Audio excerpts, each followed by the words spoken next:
Amen. Purihin po ang Panginoon. Buksan po natin ang ating Bible sa aklat po.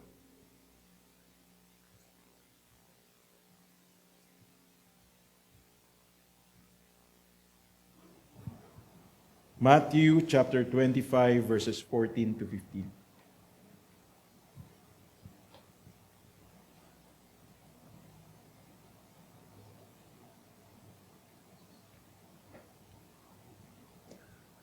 Ang paghahari ng Diyos ay maitutulad sa isang taong maglalakbay. Kaya tinawag niya ang kanyang mga tauhan at pinagkatiwala sa kanila ang kanyang ari-arian. Binigyan niya ng salaping ginto ang bawat isa ayon sa kanilang kakayahan. Binigyan niya ang isa ng 5,000 salaping ginto, ang isa na may 2,000 salaping ginto, at ang isa pa ay 1,000 salaping ginto. Pagkatapos nito, siya'y umalis. Pagpalain po ng Diyos ang pagkabasa ng kanyang banal na salita. Tayo po'y manalangin. Ama naming Diyos, pinupuri, dinadakila, sinasamba po namin kayo sa umagang ito.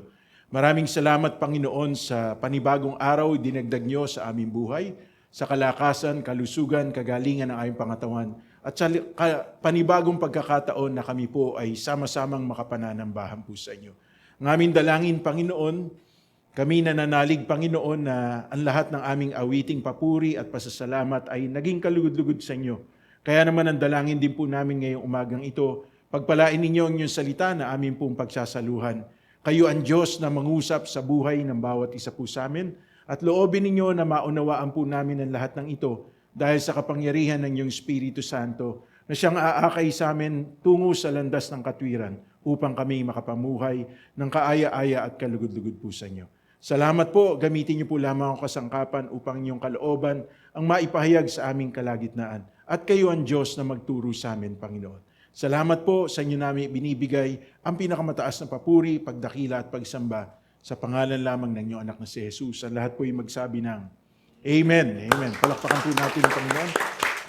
Nakakaupo na po kayo. For this month of September ay nagkaroon po tayo ng series ng ating pag-aaral about stewardship. At kung atin pong babalik-aralan, nung first Sunday, ang pinag-aralan po natin ay accelerated stewardship. At tinalakay po natin mula sa Genesis chapter 1 verse 26 ang tatlong bagay ukol po sa Christ-likeness, creativeness, and charge na ibinigay sa atin ng Panginoon. Na matutupad lamang po natin ang pagiging mabuting katiwala kung tayo po ay katulad ng ating Panginoong Jesucristo, nasa wangis at anyo ng ating Panginoong Jesucristo, at tayo po ay lubos na magiging creative kung ang pag-iisip ng Panginoong Jesucristo ay nasa atin, kaya natin mapapamahalaan ng lubos ang lahat ng kanyang ipinagkatiwala sa atin. At pinag-aralan din po natin yung 4 T's of stewardship. Okay? Kung kayo po ay sumubaybay sa ating online, dahil hindi ko po naituro yun dito. So, the 4 T's of stewardship stands for the time, talents, treasure, and temple na ipinagkatiwala sa atin ng Panginoon, which can be found in Psalm chapter 90, verse 12. So, ngayon po, ang pag-aaralan po natin ay stewardship, responsibility, and accountability. Lahat naman po tayo, okay? Alam po natin na ang Diyos po, bukod siya ay generous and loving God, ay pinakikita from the time of creation na ang lahat ng pangailangan natin ay ipinrovide na ng Diyos bago pa niya tayo likain. However, He commanded man to be responsible in managing His creation by being fruitful, to increase, and to rule. Okay? So, sa kabila ng inilaan na ng Diyos, inihanda na ng Diyos ang lahat ng pangailangan ng tao, inutusan niya ang tao. At ang sabi niya ng Diyos sa tao, pangalagaan ninyo, pagyamanin, paunlarin, at kayo ang mamahala, okay, sa lahat ng aking nilikha. Kaya lang, nagkasala ang tao. Kaya ang nangyari po dun sa pamamahala ng tao na yun, ay nawala sa kanya yung full authority ng pamamahala sapagkat isang bagay ang hindi aalisin ng Diyos sa tao. Ito po yung free will po natin. So, sa isa sa mga good news episodes nga po namin, nag-uusap po kaming mga pastor, at isa sa natalakay po namin yun sa Genesis chapter 1, okay, na sinabi ng Diyos, nung nilikha ng Diyos ang tao, pinagpala po niya sa verse 28, at sa Genesis chapter 2, kinausap ng Diyos si Adan. At ang sabi ng Diyos kay Adan, lahat ng bunga ng punong kahoy sa halamanan ng Eden ay pwede mong kainin, maliban lang sa isa. Ang bunga ng punong kahoy ay nagbibigay ng kaalaman ng mabuti at masama. Kaya lang, dumating ang kanyang asawa na si Eva na hinugot ng Diyos mula sa kanyang tadyang, at ang nilapitan ng kalaban ay walang iba kundi yung kanyang asawang si Eva. Si Satanas, dinaya po niya ang kanyang asawa na si Eva sa pamamagitan ng paghahasik po ng mga katanungan sa kaisipan na sa Genesis chapter 3 ay nagsasabi na, totoo bang sinabi ng Diyos?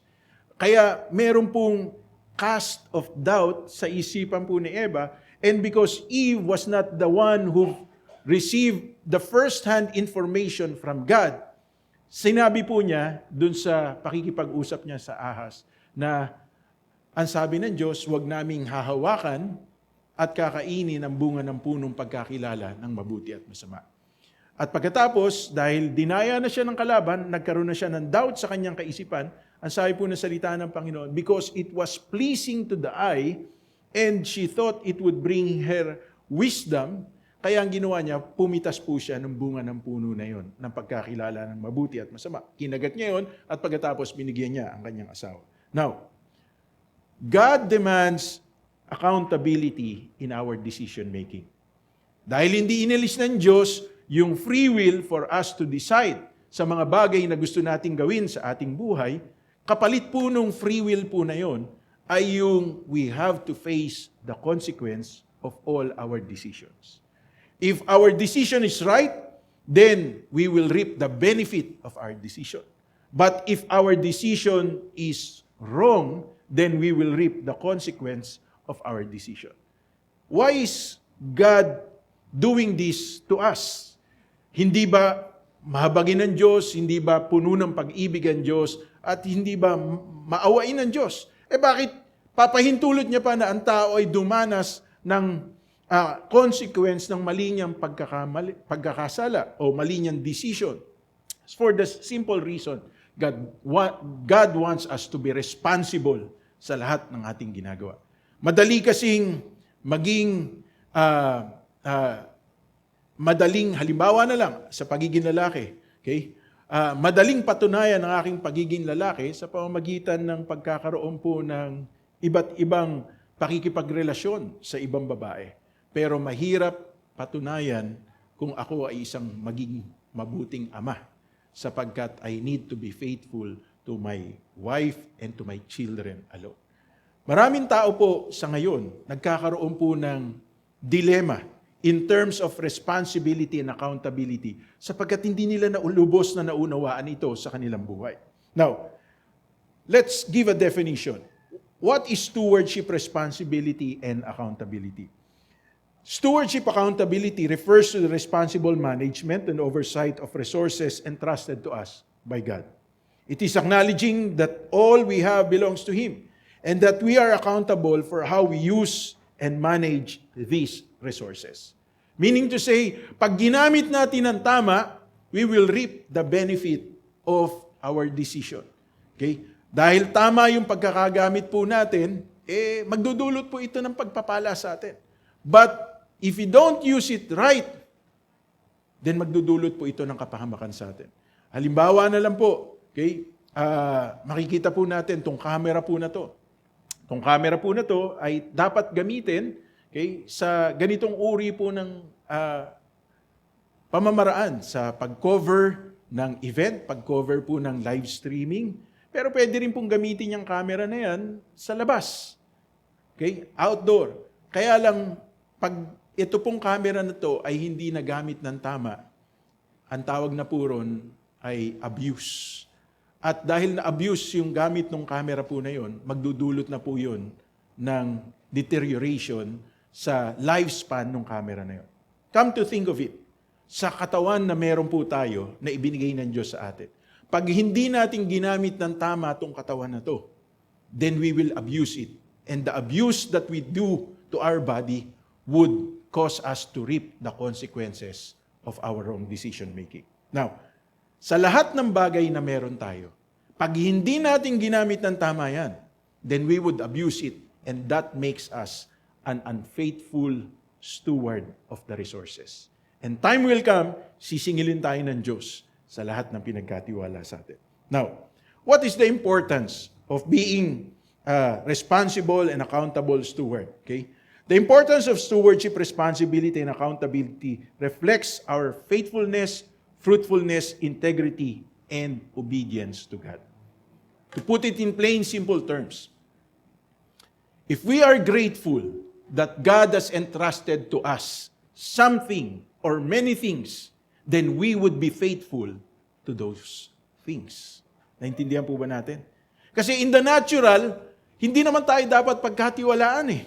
Pero kung pinagkatiwalaan tayo at tayo'y nagpapasalamat dun sa bagay na pinagkatiwala sa atin, kahit na isa lang yung pinagkatiwala sa atin, magiging tapat tayo doon. Kasi pinagkatiwalaan tayo, bagamat hindi tayo karapat-dapat. So, napakahalaga po ng pagiging responsible and accountable natin sa lahat ng pinagkatiwala sa atin. Naunawahan po ba natin? So, we would see certain examples in the Bible of responsible stewardship and accountability. Sa kauna-unahan po ay walang iba kundi si Joseph. Nung ininterpret po niya ang panaginip na meron po si Pharaoh, si Joseph po ay naging responsible sa pamamahala ng mga resources na meron po ang Egypt during that time. Imagine, yung wisdom na ibinigay sa kanya ng Diyos, pero bago pala po yun, gusto ko munang unawain po natin. Joseph is better known as Joseph the Dreamer, sapagkat meron siyang naging panaginip na nakita niya ang araw, ang buwan ay yumukod sa kanya, kasama ng mga bituin. At syempre, ang interpretation nun, ang tatay niya, ang nanay niya, at ang kanyang mga kapatid, time will come na they will bow down to him. So sa galit ng kanyang mga kapatid sa kanya, anong ginawa ng kanyang mga kapatid? Siya po ay binugbog at pagkatapos po tinangkang patayin, pero mabuti na lang niligtas po siya ng isa niyang kapatid, tinapon sa balon, at para pakinabangan ng kanyang buhay, ang ginawa, ibinenta po siya. Hanggang sa mapunta po siya sa Egypt, at pagdating niya sa Egypt, siya po ay naging isang alipin, pero kinalaguran pa rin siya ng amo niya na walang iba kundi si Potiphar. Kaya ginawa po siyang tagapamahala sa bahay ni Potiphar. Bakit po nagkaganon? Sapagkat ang Diyos ay sumasa kanya. At habang namamahala siya sa bahay ni Potiphar, si Mrs. Potiphar ay nagkaroon po ng interest sa kanya sapagkat magandang lalaki po si Joseph. Dumating sa punto na binaliktad ni Mrs. Potiphar na merong attempted rape si Joseph sa kanya, pero ang totoo hindi, sapagkat ang nagnasa po kay Joseph ay walang iba kundi si Mrs. Potiphar. Kaya siya po ay itinapon sa dungeon, nilagay po siya sa kulungan. At habang siya ay nasa kulungan, meron din po siya mga kasama na tagapagtimpla ng alak at panadero, okay? Baker, habang siya ay nakakulong. At parehong nanaginip yung panadero at saka yung tagapagtimpla ng alak. At sa panaginip po na yun, ininterpret ni Joseph yun. Kinaluguran pa rin siya habang siya ay nasa loob ng kulungan at ginawa siyang warden.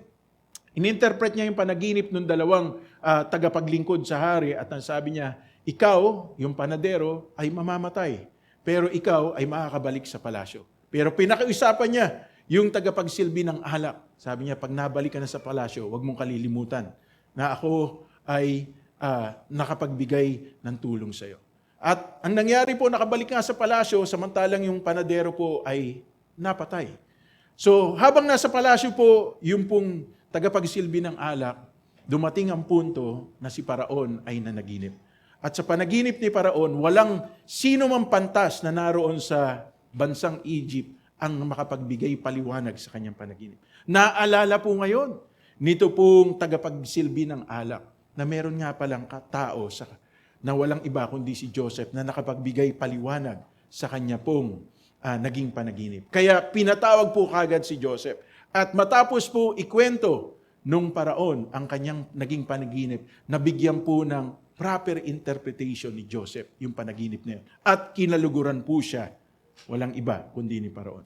At ang sabi ni Paraon, You are second in command to the entire nation of Egypt. Para patunayan yun, ibinigay sa kanya ang singsing ni Paraon. At ang sabi sa kanya, anuman ang iyong sabihin ay parang ako ang nagsabi nito. So, ibig sabihin mga kapatid, pinatunayan ng Diyos na si Joseph ay merong destiny na dapat po niyang gampanan. However, nung siya po ay second in command, or we could say that he is the prime minister, the governor of the entire nation of Egypt, while he was there, ginamit po niya ng tama yung katungkulan na meron siya. Kaya ano nangyari? For 7 years, there was plenty in the nation of Egypt, and Joseph was able to be a good steward of all the resources na meron po ang Egypt. And 7 years nagkaroon ng famine to the entire world. At dahil naging mabuting katiwala po si Joseph, ang lahat ng bansa sa buong mundo ay bumibili po ng pagkain sa nation of Egypt.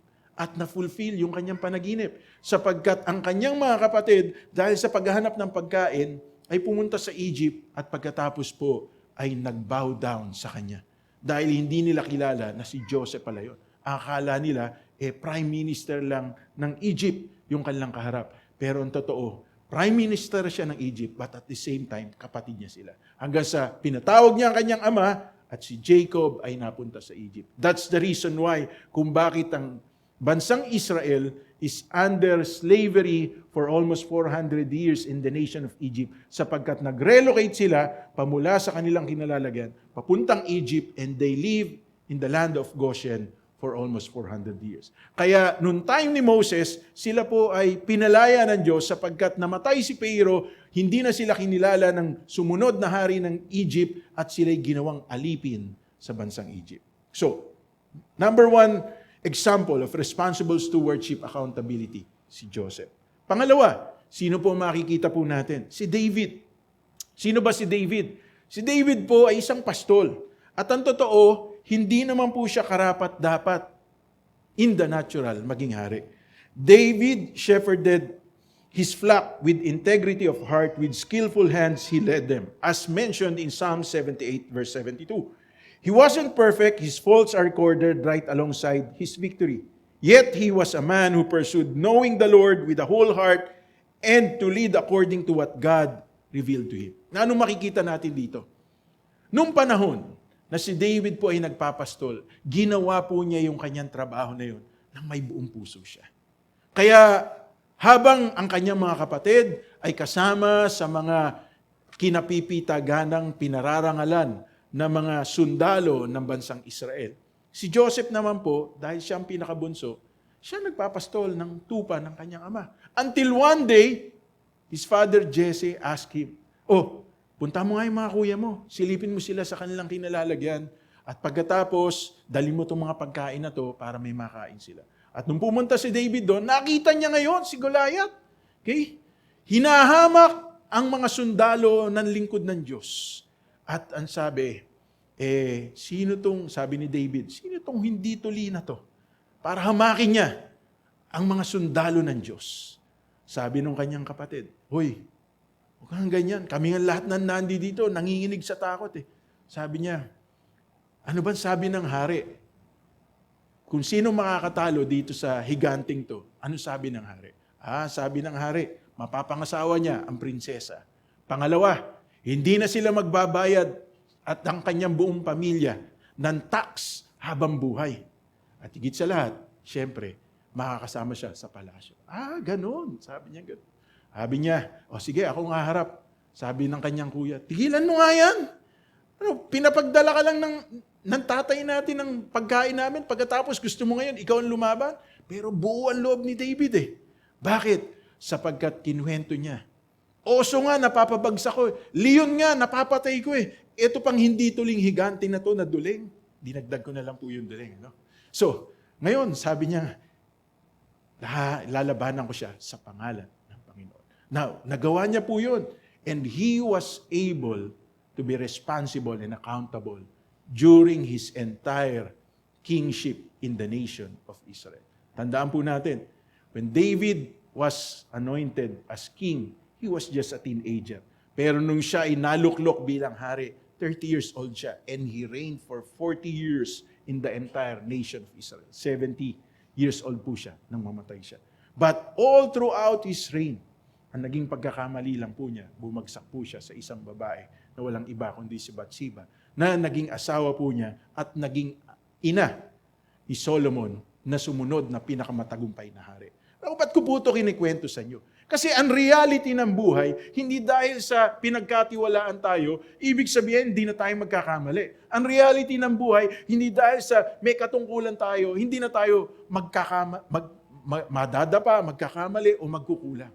Ang reality ng buhay, dahil tayo tao, darating pa rin yung pagkakataon na tayo magkakamali, magkukulang, magkakasala, madadapa. Pero ang kabutihan ng Diyos, sa sino mang tao na kinikilala ang kanyang pagkakamali at nagnanais magbalik loob sa Diyos, binibigyan niya ng panibagong pagkakataon para maitama ang kanilang pagkakamali. Now, kaya nga nakasulat to sa Bible, so that we will learn from their experiences. By two things we learn in life.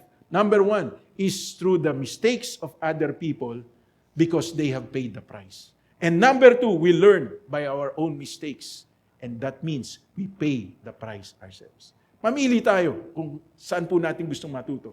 Sa turo ng ibang tao dahil napagdaanan nila yun o sa turo dahil tayo mismo ang nagkamali. Number 3, at dito po tayo mag-dwell ngayong araw po na to, about the parable of the talents. Jesus' teaching on the faithful and fruitful use of talents highlight the importance of stewardship accountability. Mind you, ito pong parable na to talks about the end times.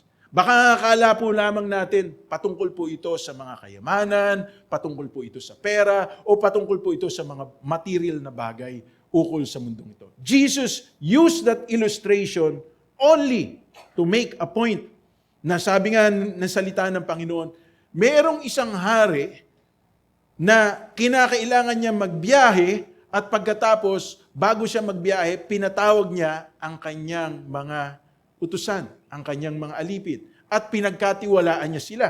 So, nung panahon na bago magbiyahe, pinatawag niya ang kanyang mga alipin, ang kanyang mga katiwala. At pagkatapos, pinagkatiwalaan niya sila. Now, we will dwell with this. The qualities of a responsible and accountable steward. Number 1, ano bang matututunan po natin dito? A responsible and accountable steward acted immediately. Kumilos siya kagad. Bakit? Sabi dito ng Matthew chapter 25 verse 16, the man who had received 5 bags of gold went at once and put his money to work and gained 5 bags more. Yung word na at once, ang ibig sabihin nun, kumilos siya kagad. Hindi siya nagpatumpik-tumpik, hindi siya nagpabanjing-banjing lang, o papetiks-petiks lang. Nung siya'y pinagkatiwalaan, siya'y kumilos agad. Ibig sabihin, dahil merong ibinigay sa kanya, ginamit niya kagad yung ipinagkatiwala sa kanya. Now, sabi ko sa inyo kanina, this talks about the end times. Yung pagbabalik ng ating Panginoong Kristo. Bakit? Sino ba ang hari na umalis? Walang iba kundi ang ating Panginoong Kristo. But He will come back again, and when He comes back again, He would demand accountability to every one of us who believed on Him. So katulad tayo ng katiwalang ito. To each one of us, God has entrusted something. Kaya lang pansinin natin, dito sa pagkakataon po na to, dito sa pinag-aaralan natin na to, 3 tao yung pinakita yung illustration ng ating Panginoon. Yung naunang 2 tao, they acted immediately and they acted consistently. Bakit? Yung una, pinagkatiwalaan ng 5, yung ikalawa, pinagkatiwalaan ng 2. So also the one with 2 bags of gold gained 2 more. Meaning to say, kumilos din siya kagad, ininvest din niya kagad yung gold na pinagkatiwala sa kanya at ito ay tumubo rin ng 2 gold. So, maganda po ito, mga kapatid. Ibig sabihin, mga kapatid, tinignan niya yung kung paano nagtagumpay yung isa at ginaya niya yung katagumpayan na nagawa ng isa. Now, pansinin po natin to. May mga churches, may mga ministry na talagang lumalago. At salamat sa Panginoon. Pero hindi nangangahulugan na dahil hindi lumalago ang isang church, hindi lumalago ang isang ministry, wala silang ginagawa. Kaya kinakailangan consistently, meron tayong dapat gawin para sa Panginoon. Kasi pag may ginagawa tayo para sa Panginoon, hindi maaaring hindi po tayo paunlarin, pagtagumpayin at pagpalain ng ating Panginoon. Kung meron kang ginagawa sa iyong trabaho at tama yung ginagawa mo, hindi maaaring hindi ka pasweldohin ng iyong amo. Kasi nakikitang productive ka. Pero subukan mo, ang gawin mo lang, araw-araw kang pumasok at pagkatapos araw-araw mong hawak yung cellphone mo, okay? Pagkatapos, sasagot ka lang ng telepono, pagkatapos, bibilangin mo lang yung order, pagkatapos hawak mo na naman yung cellphone mo. Pangiti-ngiti ka pa, tinatawag ka na ng boss mo, pero nanonood ka pa rin ng reels. Walang mangyayari sa'yo.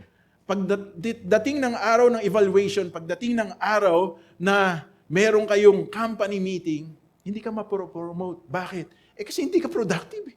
Naintindihan po ba natin? So, katulad tayo nitong katiwala na to. Each one of us, pinagkatiwalaan tayo ng Panginoon. Alam naman natin, okay? Doon sa 4 na T's ng stewardship, time, talent, treasure, and temple. So, suriin natin, ano pa talagang pinagkatiwala ng Panginoon sa atin? Nasa sa atin, kung katulad tayo nitong naon ng dalawa na to. Okay? They acted immediately and they acted consistently. And number 3 na matututunan natin dito, 3 points lang ako palagi. They acted confidently. Sabi ng Matthew 25:16-17, the man who had received 5 bags of gold went at once and put his money to work and gained 5 bags more. So also, the one with 2 bags of gold gained 2 more. So, makikitaan natin sila. Pareho sila. Bagamat ipinagkatiwala lang sa kanila yon, pero ginamit nila sapagkat alam nila kaya nilang paunlarin yon. Ang tanong ko, saan nang galing yung confidence na kaya nilang paunlarin yung pinagkatiwala sa kanila? It came from having a good relationship with their master. Kasi hindi naman sila pagkakatiwalaan ng 5 bara ng ginto, 2 bara ng ginto, kung hindi sila naturuan ng kanilang master. Naintindihan po ba natin to? Kung hindi sila naturuan kung paano i-handle yung resources na meron sila. So dapat makita natin to, mga kapatid. If we have a rightful relationship with God, then we can manage properly, responsibly, until the day of accountability, everything that God has entrusted to us. Pero, kung wala tayong tuwirang relasyon sa Diyos, matatakot tayo. Mangangamba tayo. Totoo bang tinawag ako ng Diyos? Totoo bang pinagkatiwalasan ng Diyos sa akin to? Okay? Kahapon lang nagkwentuhan kami mag-asawa. At sa pagkwekwentuhan po naming mag-asawa, sabi ng misis ko sa akin, kasi nagtitiklo po siya ng mga damit. Sabi ng misis ko, ang dami naman itong damit na to. Okay? Ako po kasi naglalaba, syempre naman, dapat siya magtitiklop ng damit, di ba? Ay, mawawala na ng blessing sa akin kung pati mawawala ng blessing sa kanya kung pati pagtitiklop ng damit, ako pa gagawa. Pero, in reality, mamaya pagkatapos ko magturo sa inyo, magtuturo pa ako sa isang anniversary, pag uwi ko ng bahay, mamalansya pa ako ng uniform ng mga anak ko. Every week po yan. Ginagawa ko po yan. Okay? Kaya nakakatulog po 11:30, 12 ng gabi. Kinakailangan, 8:00 pa lang, tapos na sila kumain. 8:00 pa lang, papasok na ako ng kwarto kasi may panibagong session ako. Every week po yan. Okay? Now, hindi ko po kinahiya yan. Kaya lang, secured ako eh. Now, pinag-uusapan namin mag-asawa. Kayanin pa kaya natin pag malalaki na sila? Ngayon pa lang, ang mamahal na ng damit nila. Ngayon pa lang, ang mamahal na ng bilihin. Kayanin pa kaya natin? Habi ko, hani naman, 21 years na tayong magkasama eh. Hindi nga tayo pinabayaan ng Diyos for the 21 years. Pinagkatiwalaan nga tayo ng Diyos. Una, si Gabe. Pangalawa, si Miko. Pangatlo, si Isha. Ngayon pa ba tayong mag-aalala? Pababayaan ba tayo ng Panginoon? Kailangan lang maging mabuting katiwala tayo. Kaya kayong mga single, huwag kayong matakot mag-asawa. Kasi kung tama yung taong mapapangasawa ninyo, hindi kayo pababayaan ng Panginoon. At kung may asawa kayo, huwag kayong matatakot mag-anak. Kasi sa taas ng bilihin ngayon, nakakatakot ng mag-anak. Kaya isa na lang daw anak nila. Wag. Sabi ng commandment sa atin ng Panginoon, humayo kayo at magpakarami. Punuin ninyo ang buong daigdig. Wag naman 100 yung anak nyo. Yung kaya nyo lang buhayin, di ba? So, ang gusto ko sabihin dito, wag natin tignan yung wala pa. Masyado kasing advance mag-isip eh. Di ba? Tignan natin kung ano yung ginawa na ng Diyos sa ating buhay. Kasi pag tinignan natin yun, lalakas ang loob natin. Makakapagpatuloy tayo. They acted confidently because they were discipled, they were taught, and they had the right relationship with their master. Ang isang taong alam niya na hindi siya pababayaan, kapag alam niya na mahal siya ng Diyos at ng taong kanyang kinakasama. So, these are the qualities of responsible and accountable steward. However, meron pa ikatlong tao dito na dapat matutunan natin. Alam ko, tinuro na to sa atin ni Ate Bev last Sunday, di ba? Pero nakita ko po ito sa ibang perspective. So tignan po natin. What are the probable reasons why there are unfaithful stewards? Yung merong hindi tapat na katiwala. Unang-una, he acted cynically. Meaning to say, unsure siya. Okay? Meaning to say, merong insincerity sa kanya. Sabi ng Matthew 25:16-17, again, the kingdom of heaven can be illustrated by the story of a man going on a long trip. He called together his servants and entrusted his money to them while he was gone. He gave 5 bags of gold, 5 bags of silver to one, 2 bags of silver to another, and 1 bag of silver to the last. Dividing it in proportion to their abilities, he then left on his trip. Sa iba, gold. Itong translation na to, silver. Pero dito natin makikita, tinawag niya ang kanyang mga katiwala. At sa harap ng isa't isa, binigyan niya sila ayon sa kakayanan nilang mamahala.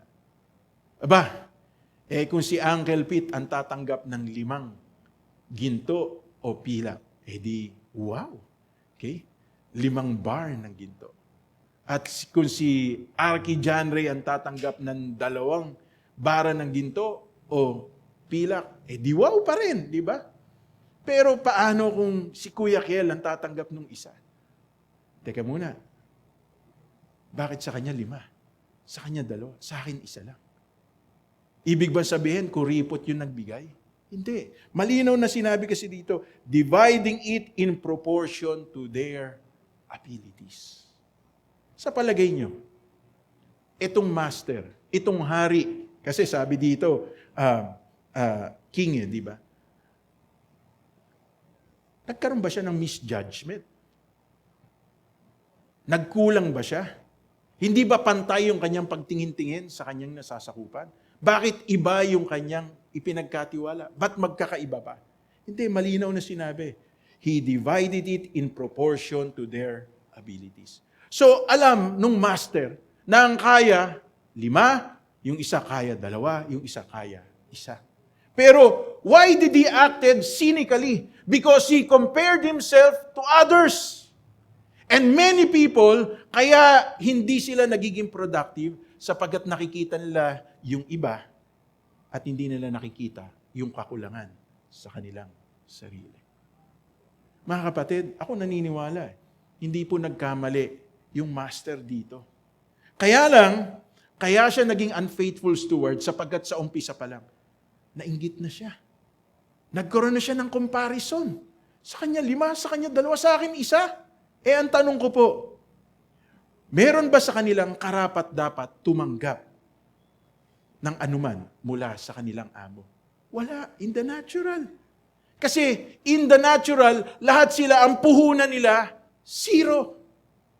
Pero pinagkatiwalaan sila. The master chose to entrust them something. Pero hindi nga lang pantay-pantay. Mind you, sa mundong ito, talagang may mahirap, talagang may mayaman, at talagang may ubod ng yaman. At meron din namang sagad sa kahirapan.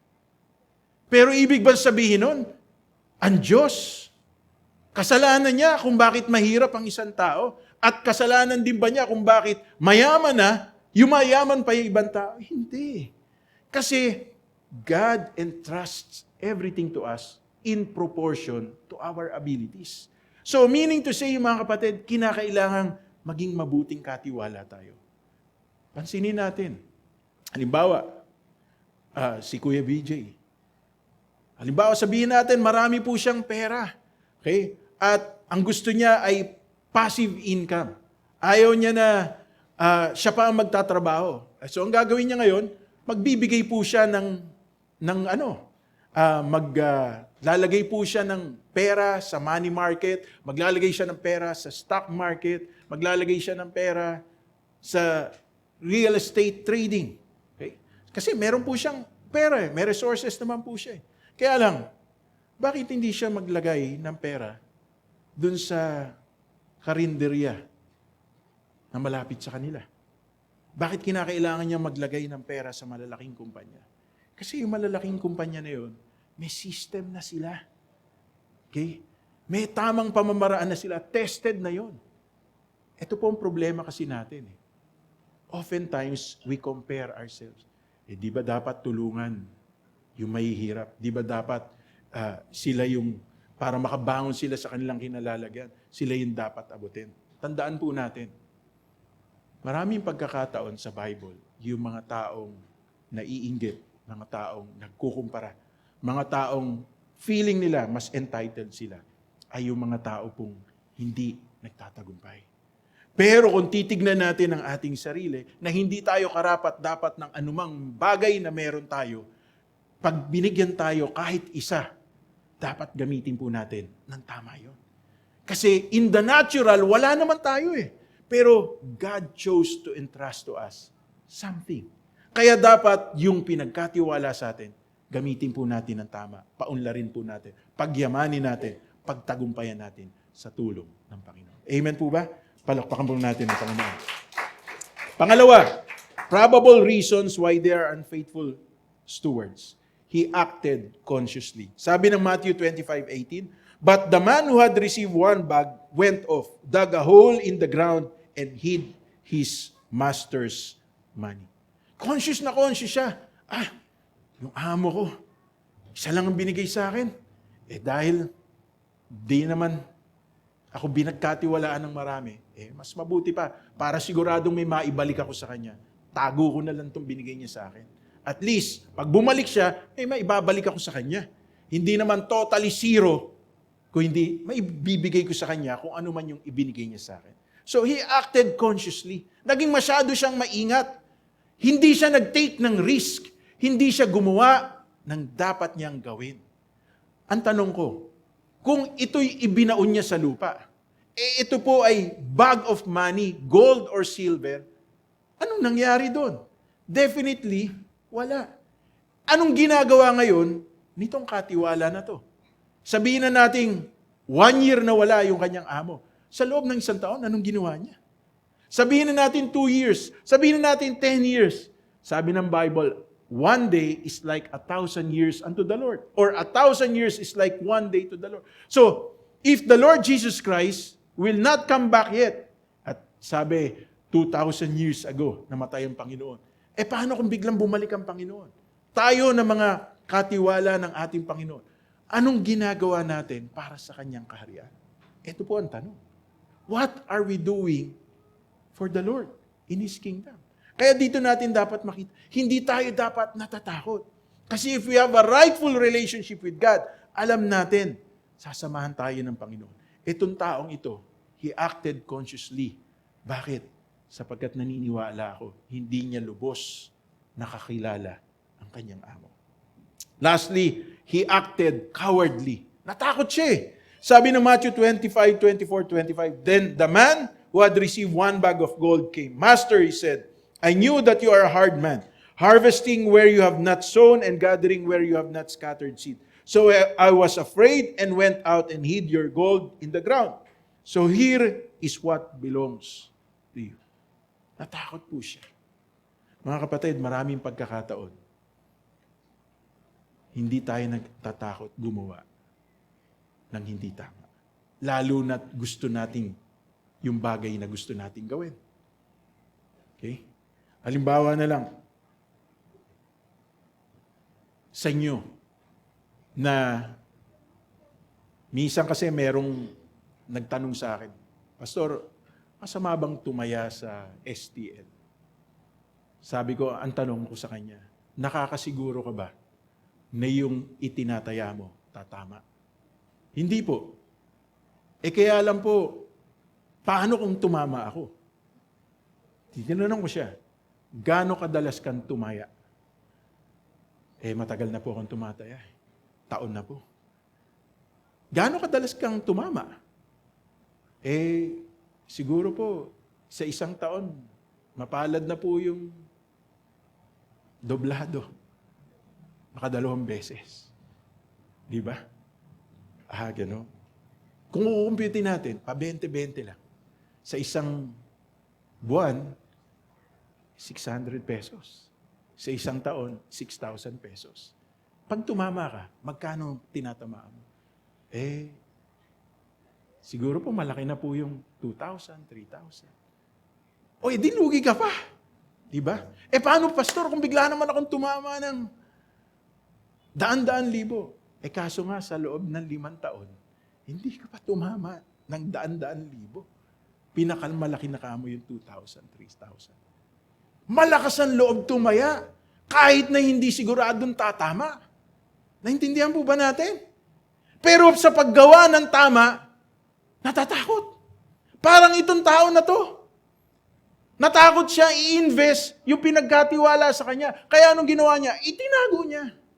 Mga kapatid, kung ang Diyos ang pinagkatiwalaan tayo, nagbigay sa atin ng isang bagay, ibig sabihin, kasama natin ng Diyos kung gagamitin natin ng tama, pinagkatiwala niya sa atin. So hindi tayo dapat matakot. Naintindihan po ba natin? Alam niyo, nung bago po akong nag-asawa, sabi ko kay Kuya Arman, siguro Kuya Arman, tama na yung isang anak. Sabi sa akin, Kuya Arman, wag ka matakot mag-anak. Sabi niya gano'n. Kasi ang anak, kaloob ng Diyos. Tama naman, nakasulat sa Bible, di ba? At isa pa, pagka pinagkatiwalaan kayo ng anak ng Diyos, di kayo pababayaan ng Diyos. Kasi siyang ama natin nasa langit. Yun na nga. After 6 years, nagkanong kami ng anak, si Gabe. At si Gabe po ay maglalabing 5 taon gulang na.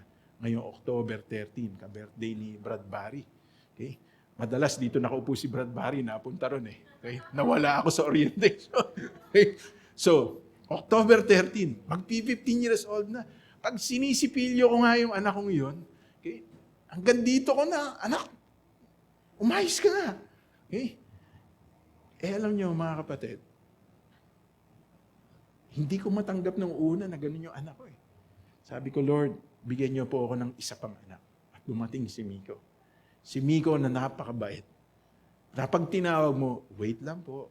Pagkatapos tatayo na yon. Okay? Tapos susunod na yon. Alam niya na kung ano yung routine. Okay? Pag tinawag ko na siya, Miko, kuya mo. Okay? Gagawin niya na kung ano yung dapat gawin. Okay? Pero hindi namin inaasahan, si Isha. Bigla na lang dumating. Okay? At nung dumating, sabi ng misis ko, nung mag-test siya, sabi niya gano'n. Ano yan? Positive. Sabi ko, ba't malungkot ka? Paano 3 na yung anak natin? Sabi ko, God's grace is enough for us. And true enough, binigyan po kami ng babae. At pag kinikwento namin sa anak namin si Elisha yun, alam mo ba anak, we didn't ask for you, we didn't pray for you. Binigay ka ng Diyos sa amin At alam niyo kung ano sasagot niya? And there was great joy when I arrived in this family. Ganun katindi mag-isip yun. Positive mag-isip yun. Okay? Natutuwa po ako kasi in the natural, kasing halos pareho kami ng ugali. Okay? Magaling mga tuwiran. At oftentimes, frenemies kami nun Kasi ako po yung madalas na naiinis sa kanya. Pero kung iisipin ko, paano nga ba kami pinagkatiwalaan ng Diyos ng 3 anak? Kasi humingi ako sa Panginoon. Sabi ko, Lord, kung ano man yung naging pagkukulang ko, tulungan niyo po ako na maitama po yun. Binigyan kami ng Panginoon ng 3 anak. On our way here, kinikwento ko po kay John Ray, kung ano yung mga lessons in life na natutunan ko. And I praise and thank God because I will not be where I am today if not for the grace of God. And I will not be as effective as I am today if I have not learned the value of humility and acknowledging the goodness of God in my life. I want to challenge every one of you. Don't be fearful. Don't be coward. Kasi alam nyo, in the things of this world, many of you, you can excel. Kayang-kaya nyo magtagumpay. Pero in the things of God, natatakot kayo. Yung, di ba, sabi ng salita ng Panginoon, God gives grace to the humble, but He is opposed to the proud. It takes humility for us to admit our mistake, our shortcoming. But when we do that, God's grace abounds in our life. That is the right thing to do. We need to humble ourselves. Pag ginawa natin yun, andun ang biyaya ng Diyos. Ang Diyos mismo magbabango sa atin. Yun ang kailangan natin gawin sa buhay. Okay? So, going back dito sa ating pag-aaral, responsible and accountable stewardship means acting immediately, acting consistently, and acting confidently. While unfaithful stewardship means acting cynically, acting consciously, and acting cowardly. Now, yun lamang responsible and accountable steward ang may reward. Anong reward? Number 1, it brings you gain. Ibig sabihin, may profit. Sabi ng Matthew 25:20, the man who had received 5 bags of gold brought the other 5. Master, he said, you entrusted me with 5 bags of gold. See, I have gained 5 more. Imagine that, mga kapatid. 5 yung binigay sa kanya, 5 rin yung itinubo niya dahil ginamit niya ng tama. And, napakaganda nito, there is great appreciation. Ito yung gustong-gusto natin madinig sa Diyos when we come face to face with Him. Sabi dito, His master replied, well done, good and faithful servant. You have been faithful with a few things, I will put you in charge of many things. Come and share your master's happiness. Ibig sabihin, he was given great appreciation in the presence of other stewards. Sa harap ng iba't ibang mga katiwala pa. And the guarantee of increase. Hindi lang profit kundi increase pa. Ang sabi dito sa Matthew 25:28, 29. So take the bag of gold from him and give it to the one who has 10 bags. For whoever has will be given more, and they will have an abundance. Whoever does not have, even what they have will be taken from them. Imagine that. Yung isa niya na nga lang, kinuha pa sa kanya yun, at ibinigay pa doon sa may 10. Bakit? Kasi dito pinapatunayan. Ang sabi rito, for whoever has will be given more, and they will have an abundance. Di ba ano sabi ng salita ng Panginoon sa John 10:10? The thief came to steal, to kill, and to destroy. But I have come to give you life and the abundance of life. Yung iba sa atin, may buhay lang pero wala yung abundance of life.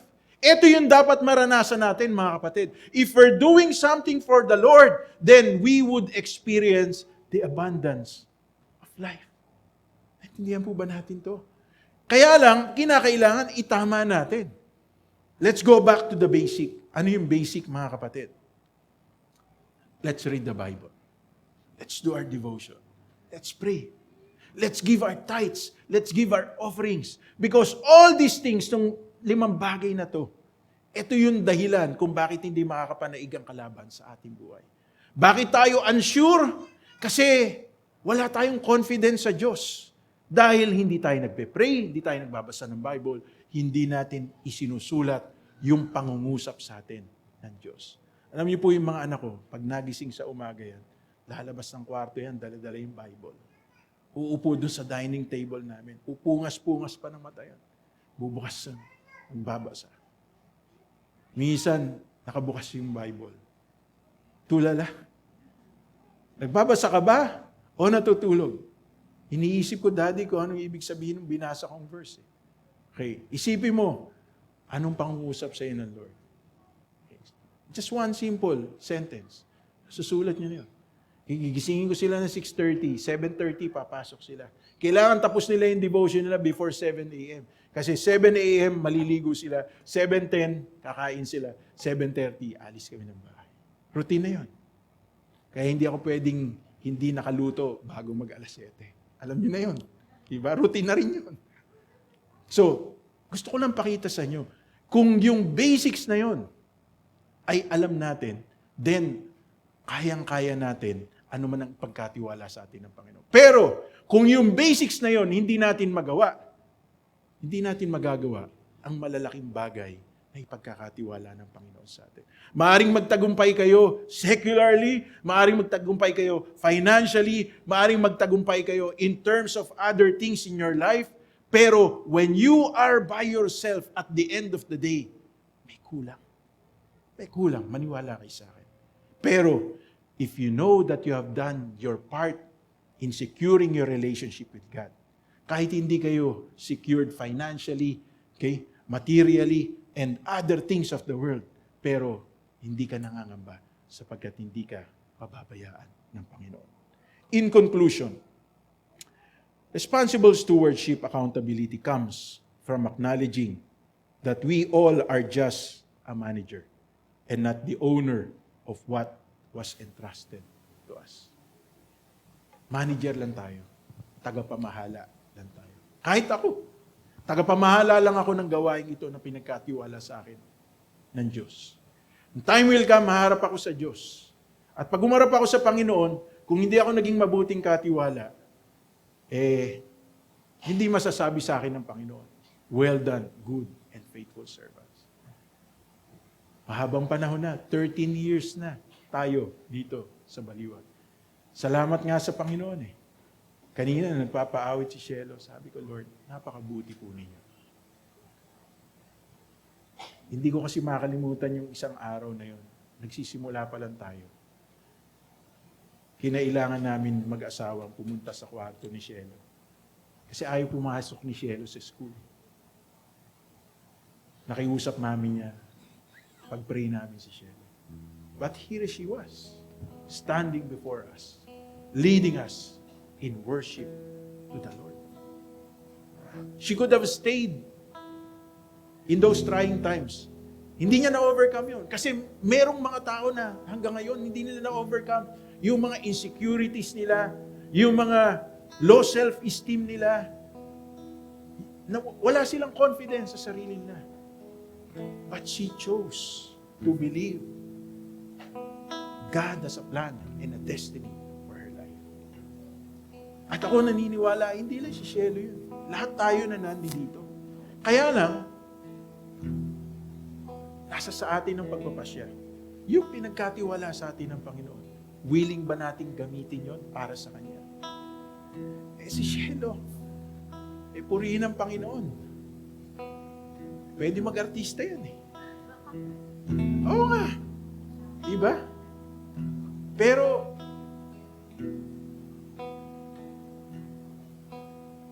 there was only a time na wala siya dito.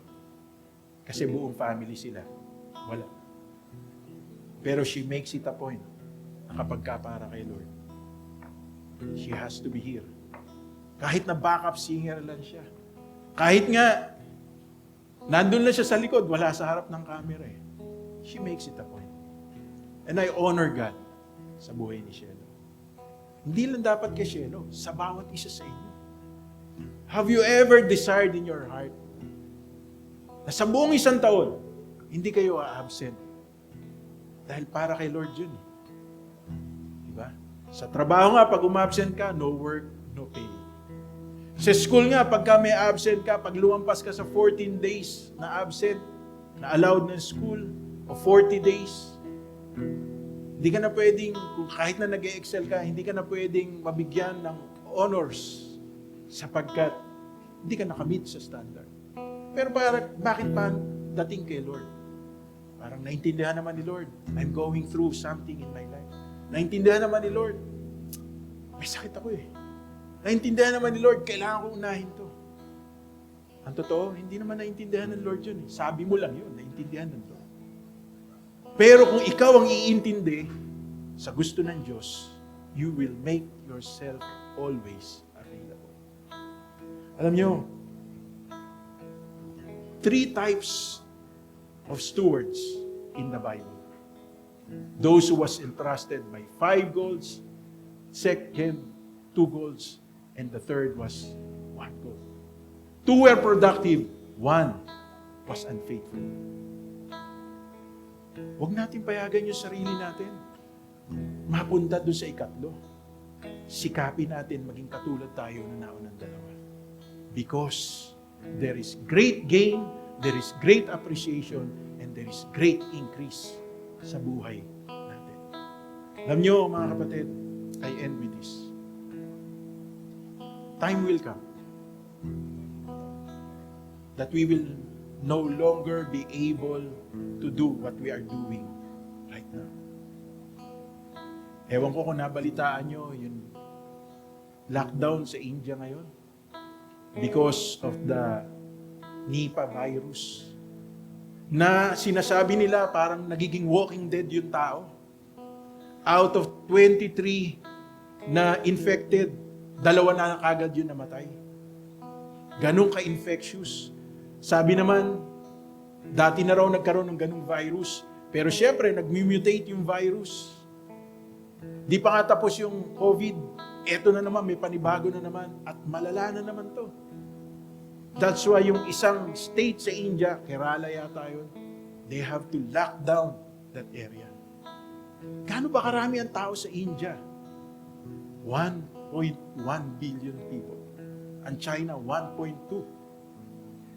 So, ibig sabihin, mga kapatid, kumilos lang doon yung 100,000 na tao. Pumunta lang yun sa iba't ibang lugar sa buong mundo. Buong mundo infected. Paano kung dumating yung time na hindi na natin magawa ito? Binigyan na tayo ng Diyos ng 3 years. From 2020, ngayon 2023, binigyan na tayo ng Diyos ng 3 years para gumawa para sa Kanya. Have we done something to the Lord? Have we been good and faithful stewards, responsible, accountable to all that God has entrusted to us? I pray na makita nyo yung urgency of the hour. Kasi pag dumating yung time na yun, let it not be said na hindi ko kayo challenge, na hindi ko kayo binigyan ng warning, ng caution. But let it be, just like what we have studied today. To each one of us na pinagkatiwalaan ng Diyos, gamitin natin ng tama yung pinagkatiwala sa atin. Tayo pong lahat ay tumayo. Umawit po tayo sa Panginoon. Awitin natin yung last song na kinanta natin.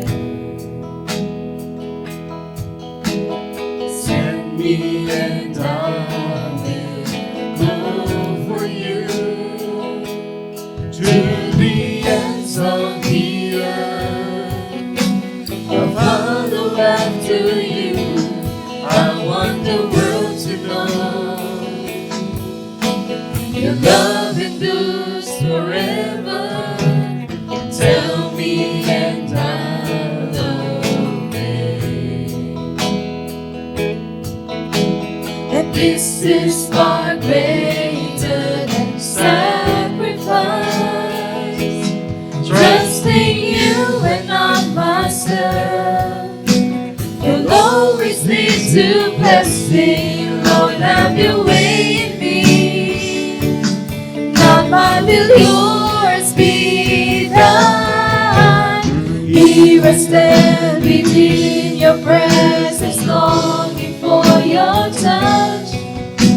1,000 days cannot compare to one day in your cause.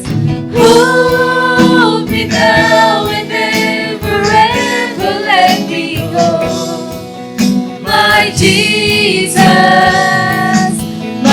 precious Savior, I'm forever yours.